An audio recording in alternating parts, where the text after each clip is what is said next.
Welcome to the Invite Health podcast, where our degreed healthcare professionals are excited to offer you the most important health and wellness information you need to make informed choices about your health. You can learn more about the products discussed in each of these episodes and all that Invite Health has to offer at www.invitehealth.com/podcast. First-time customers can use promo code podcast at checkout for an additional 15% off your first purchase. Let's get started.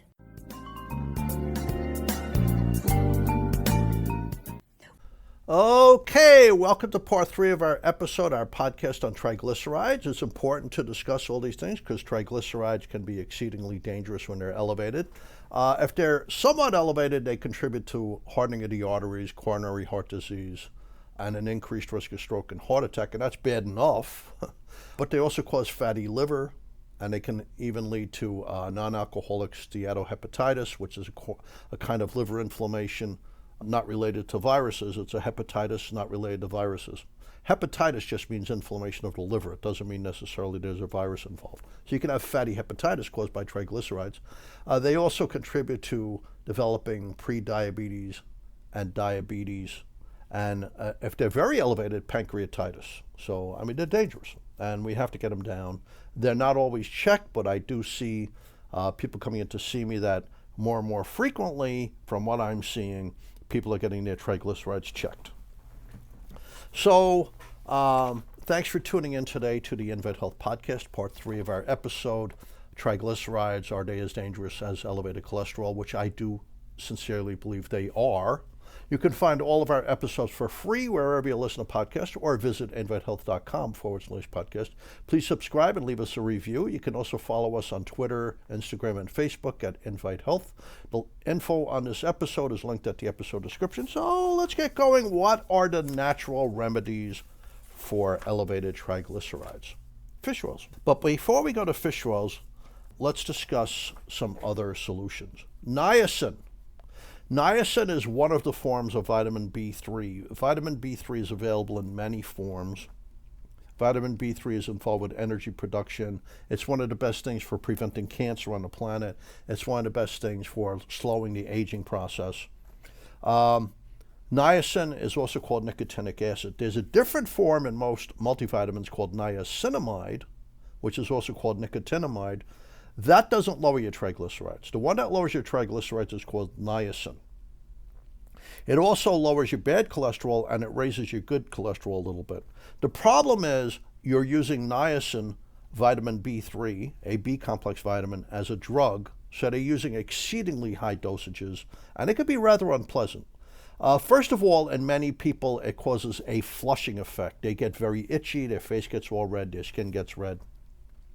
That can be mitigated to a degree by taking it at bedtime and taking a low-dose aspirin with it, but people do not enjoy that flush.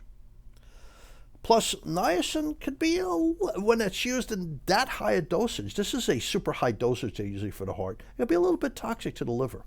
So I'm not a big fan of niacin, even though it's a natural thing. No, don't get me wrong. The amount of niacin you get in a B complex or the amount of niacin you get in a multivitamin is fantastic. Like I said, it's one of the best things for pushing back on aging, and it's also one of the strongest things you can ever take to lower your risk of cancer, and it is involved with converting food and oxygen into energy. So it's very important. But when they use super high doses, not a good idea. Psyllium husks. Psyllium is a type of fiber. You have to mix it totally with water, and I'll tell you why. Otherwise, the water in your throat can mix with it if it's not totally dissolved, and it could swell in your throat, and that could be kind of dangerous and certainly unpleasant. So you mix the psyllium in like a teaspoon in a glass of water twice a day, and you take it with your food. First of all, it is a fiber. It does help clean out your colon, and it does help regularity. And there's only 2 fibers, to my knowledge, that have been proven to lower your risk of colon cancer. One of them is whole wheat. Not everybody can have that. The other one is psyllium husk. Psyllium also lowers your cholesterol. Psyllium lowers your blood sugar, but it also lowers your triglycerides. So it is a valid way of lowering triglycerides. Flaxseed is an amazing food. Most flaxseed is grown in Canada and the United States. Like, we get our organic flaxseed from the Dakotas, North and South Dakota. And it could come as yellow or brown. It's the same thing. It doesn't seem to matter which one it is. But flaxseed is loaded with lignans. Lignans have been shown to strongly protect a woman's breasts and strongly protect a man's prostate and help young men with pimples. Parents contact me, my son's in college and he's getting some pimples. I say, well, give him flaxseed and some zinc and it should help him. Flaxseed also has protein in it. It has all three types of essential fatty acids. It has the omega-9, which are the monounsaturated, similar to the ones you get in walnuts, avocados, and olive oil. That helps raise HDL a little bit and lower your risk of heart disease. You've got the omega-6. You need that for your immune system. And then there's the omega-3 to balance your immune system, which is very important because omega-3s are important for your eyes, your heart, your brain, women's breasts, your muscles, your bones, your joint health, but also preventing inflammation. And then there's the fiber. There's both soluble fiber and insoluble. The soluble fiber gets into the blood and can pick up things like heavy metals and help flush it out of the blood a little bit. The insoluble's in the colon, and that lowers your triglycerides. But it also lowers your cholesterol. There's no doubt about it. Flax is a very good food. And then there's plant sterols, which may be my favorite. So let's look at studies on fish oils and plant sterols. First, fish oils. This is the Reduce It trial in the United States. It's the results from 3,146 patients. It's in the journal Circulation rather recently. It's Brigham and Women's Hospital, their Heart and Vascular Center. It's Harvard Medical School. It's University of Maryland School of Medicine. It's the Utah Lipid Center in Salt Lake City. Emory University School of Medicine in Atlanta. The French Alliance for Heart Health in Paris. INSERM, which is a major research hub in France. A whole bunch of academic research institutions, including our own Beth Israel Deaconess Hospital in Boston, Harbor UCLA Medical Center in Los Angeles, Baylor College of Medicine in Houston, University of Iowa, Cleveland Clinic, and the Montreal Heart Institute. Montreal is one of my favorite places on the planet. Love that city. So this is the reduction of cardiovascular events with icosapent ethyl intervention trial. So what's that all about? They took fish oils, they removed the DHA, which is one of the fish oils really important for your brain and your eyes and your memory, and they super concentrated the EPA, and they changed its molecular shape a little bit. And it was 8,179 people treated with statins, but they had elevated triglycerides. Their triglycerides were over 135. But their cholesterol was low. I mean, their LDL cholesterol was between 40 and 100. Now, these people had a history of heart disease. They had a history of diabetes. So they gave them they take the fish oils, one of the oils, EPA, and they super concentrate it, and they make it what we call an ethyl ester, and they gave them 4,000 milligrams a day. And they looked, did it prevent heart attack? Did it prevent a stroke? Did it prevent you from dying from heart disease? And they found that, yes, triglycerides, even if you were on a statin drug, like atorvastatin, simvastatin, rosuvastatin, Crestor, Lipitor, Zocor, even if you were on a powerful statin drug, if your triglycerides were high, you could still have a heart attack, you could still have a stroke, you could still die from heart disease, you could still need surgery or be hospitalized or develop unstable angina. But when they gave them the super high potency fish oils in general for 5 years, it cut way back on the number of people who had a heart attack or stroke or died from heart disease or needed surgery or were hospitalized or who developed unstable angina. It really meant something. So lowering the triglycerides, even though the cholesterol was already low, they were still having heart problems and heart attacks and strokes and dying. But when they lowered the triglycerides, it cut back an additional like 25% in all these risks. In fact, the final reduction was 31%, a 31% lower risk of dying or having a stroke or having a heart attack. I mean, it really meant something. It really meant something. So here's the European studies show that fish oils do lower triglycerides. In fact, there was a recent meta-analysis of human clinical trials by Brigham and Women's Hospital, many human clinical trials, that fish oils absolutely and definitely do lower triglycerides. It does not have to be the prescription fish oils, but the prescription fish oil is much more concentrated. It does work a little bit better, but fish oils in general will lower cholesterol. But fish oils in general will lower triglycerides. Now, let's discuss krill oil. I love krill oil. The oils in krill oil, the fish oils, the EPA and DHA, are more bioavailable. In other words, they're better absorbed by humans. This is because the oils in fish oils are attached to triglycerides, believe it or not, where the oils in krill oil are attached to phosphatides.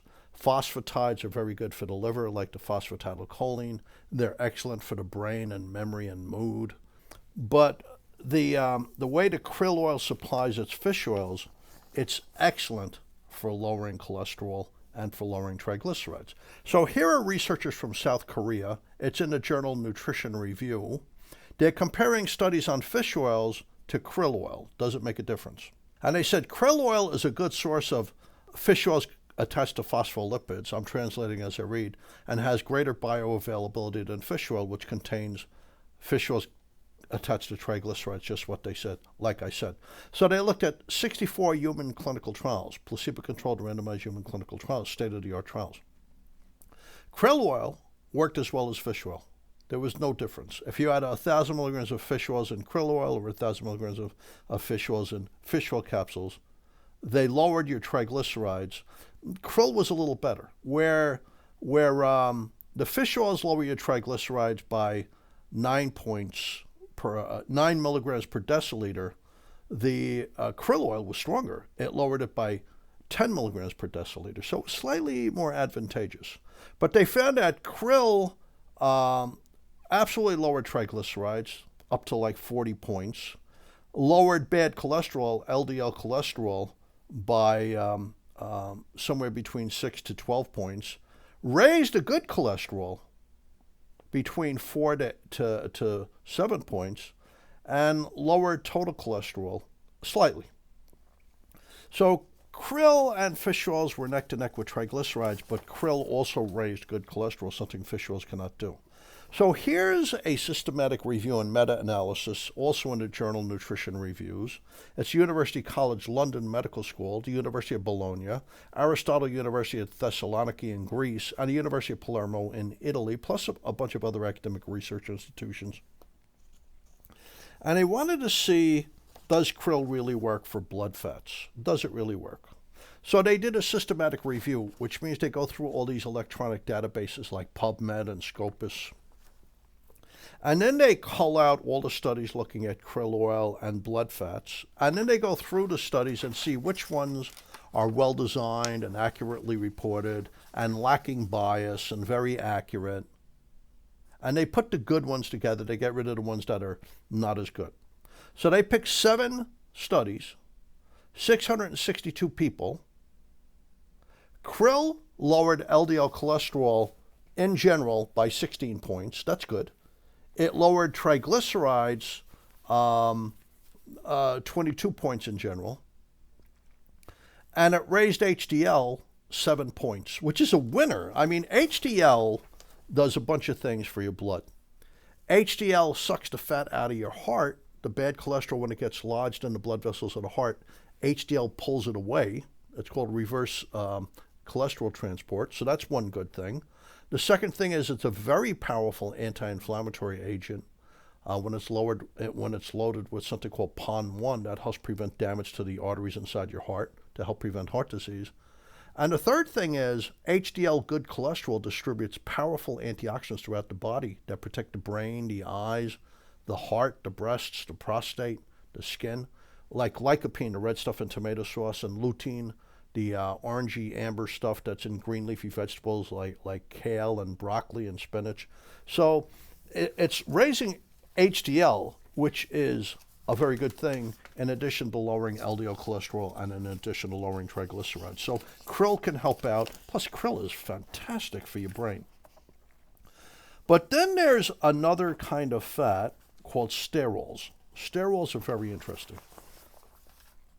They have different names. They're called plant sterols, plant phytosterols, plant stanols, plant phytostanols. They're pretty much all the same thing. They pretty much all work the same way. They block the absorption of cholesterol in your digestive tract, the cholesterol that's from your food. And studies over the past 50 years show that they absolutely lower the risk of developing heart disease, and they absolutely lower your cholesterol. But the more recent research is showing that they also lower your triglycerides. So I picked out a couple of these. Here's the Medical University of Graz, that would be in Austria, plus a bunch of other academic research institutions. It's in the European Journal of Nutrition. These kind of trials takes a lot of different medical schools and hospitals to get involved to do these studies. I mean, they're just complex.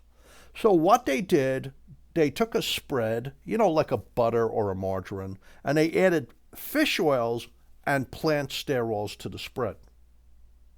It was a randomized double-blind placebo-controlled human clinical trial of 260 people who were healthy, but they had elevated triglycerides and elevated bad cholesterol. And they used a spread for 4 weeks, or placebo spread. It didn't have the fish oils. It didn't have the plant sterols. By the way, there was 2 grams of plant sterols in there and 1 gram of EPA DHA from fish oils in there. And they found that, no doubt about it, it absolutely lowered triglycerides. It absolutely lowered bad cholesterol. It absolutely lowered total cholesterol.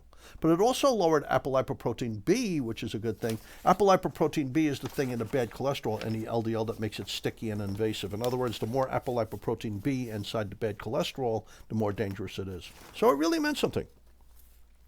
And here's a second study in nutrition and diabetes. And they're looking at plant sterols by themselves. Does it lower cholesterol? Does it lower triglycerides?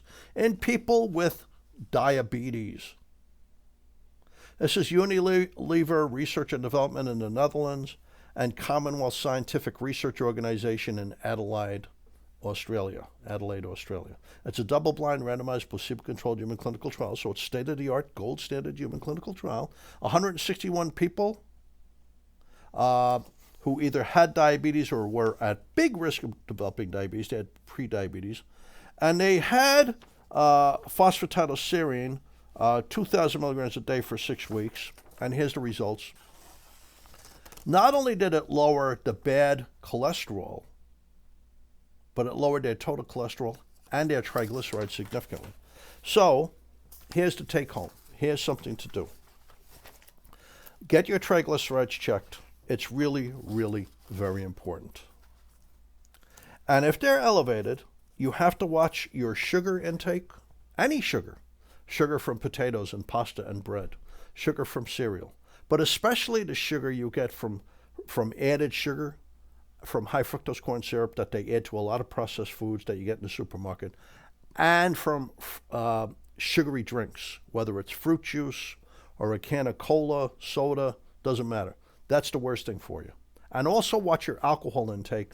Just doing that alone will help lower your triglycerides. Just doing that alone. Get some exercise. That'll further help burn triglycerides as energy in your muscles. And then any of the following, and you can mix and match these. Krill oil capsules or fish oil capsules. I wouldn't take both. There's no reason to take both. I prefer krill oil because there's additional nutrients in there that are important for your vision and for your memory. So I prefer krill oil. And they work equally as well. So krill oil, Sterols capsules. We've been selling Sterols for ages. They really do lower your cholesterol, but the more recent research over the past 3 years showed that they also lower your triglycerides. I wouldn't use niacin because you have to use super high doses and then it can have issues. It can have side effects, so I'm not big on niacin. But you can use psyllium husk fiber. Just make sure you completely stir it into liquid. Or you can use flaxseed meal. I'm a big believer in flaxseed, boy. It helps protect a man's prostate, a woman's breasts. It helps protect the heart. It helps lower your cholesterol. It helps lower your triglycerides. I mean, it's just really good. In fact, the lignans in flaxseed even help people who are having hair thinning. It helps you regrow hair a little bit, which is pretty amazing. Okay, so thanks for listening to today's episode. You can find all of our episodes for free wherever you listen to podcasts or by visiting invitehealth.com/podcast. Please subscribe and please leave us a review. You can also follow us on Facebook, Twitter, and Instagram at Invite Health. Hope to see you next time on another episode of the Invite Health Podcast. This is Jerry Hickey signing off.